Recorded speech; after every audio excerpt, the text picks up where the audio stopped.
During the course of that meeting, President Trump announced 25% tariffs against our auto industry. And this is a direct attack, to be clear, a direct attack on the very workers that I stood in front of, uniform workers I stood in front of this morning at the Ambassador Bridge, a bridge that is a symbol and a reality up until now of the tight ties between our two countries, ties of kinship, ties of commerce, ties that are in the process of being broken. We will defend our workers. We will defend our companies. We will defend our country. And we will defend it together. Les États-Unis sont divisés. Et ça les affaiblit. Mais nous sommes plus forts quand nous sommes unis. Et nous sommes unis ici au Canada. Les syndicats, le gouvernement, les sociétés, les travailleurs. You know, this will hurt us, but through this period, by being together, we will emerge stronger.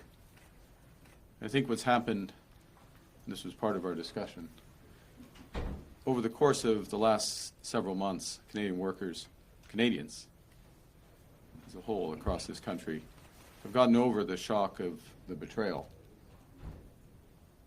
and are learning the lessons. We have to look out for ourselves, and we have to look out for each other and work together for each other.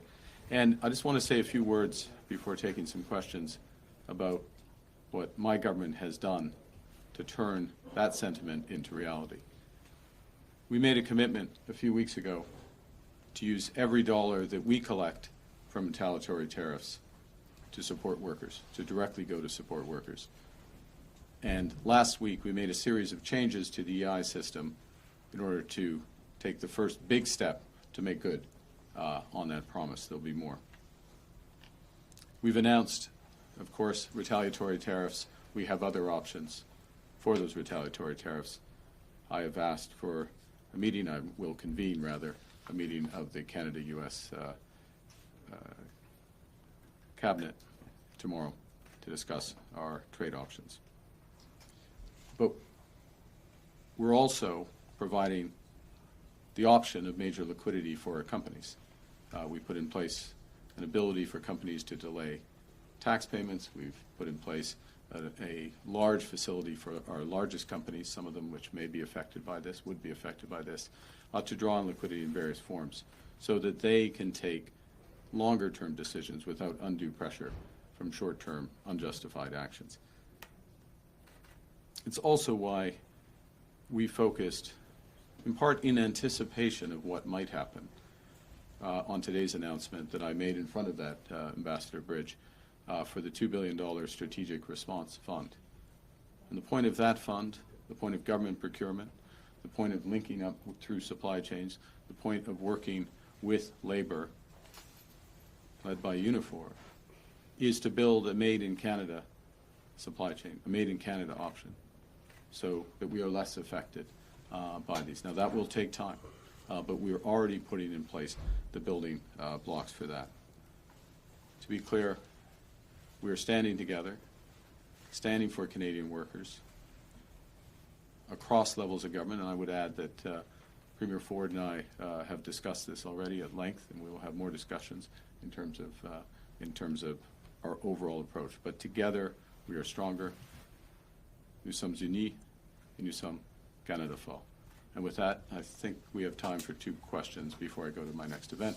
This evening, I will, je vais observer, je reviens à Ottawa ce soir pour d'autres réunions en ce qui concerne ce sujet. D'accord. Première question. Do you have any clarity on how Canada will be impacted and how parts will be treated?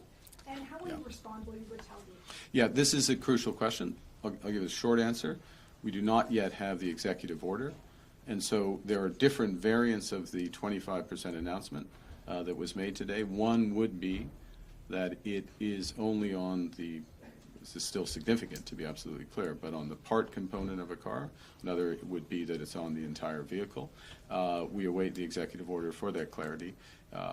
But to be absolutely clear, that even in the more, quote, restricted version of this, it is a significant action. It's entirely unjustified. It's entirely inconsistent with CUSMA and indeed the long history of relations in the auto sector right back through the Auto Pact. Dernière question, question Est-ce française. qu'on Oui. peut, est-ce qu'on peut avoir la traduction avant d'avoir la question, s'il vous plaît? La dernière question? Non, Ok. non, oui, en fait, sur votre réponse. Ok.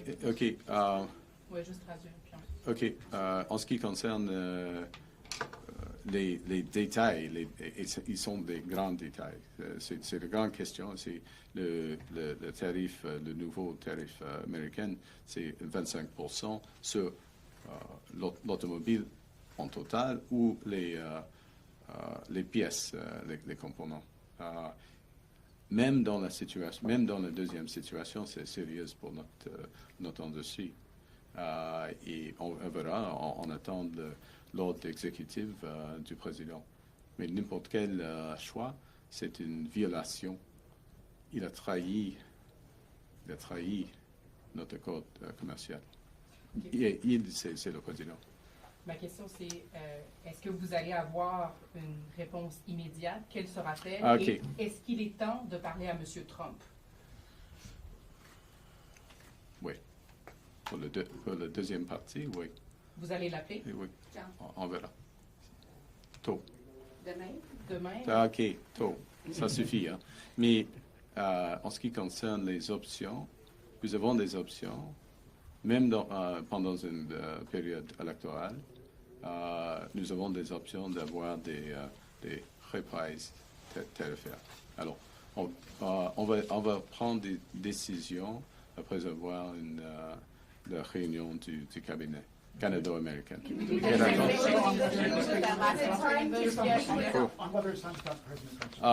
Yeah, I think it would be appropriate that the President and I speak, given the action that he's taken.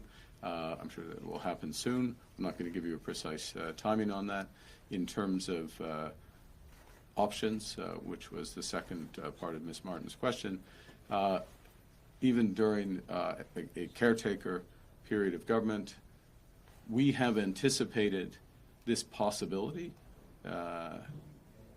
We have put in place the mechanisms so that if it is appropriate for retaliatory tariffs, and there's many considerations to be taken in those regards, and I want to have the meeting of our cabinet, Canada-U.S. cabinet, other considerations. We need to see the details of the executive order, but we will take the steps that are in the interests of Canadian workers, of Canada. We are going to stand up for Canada.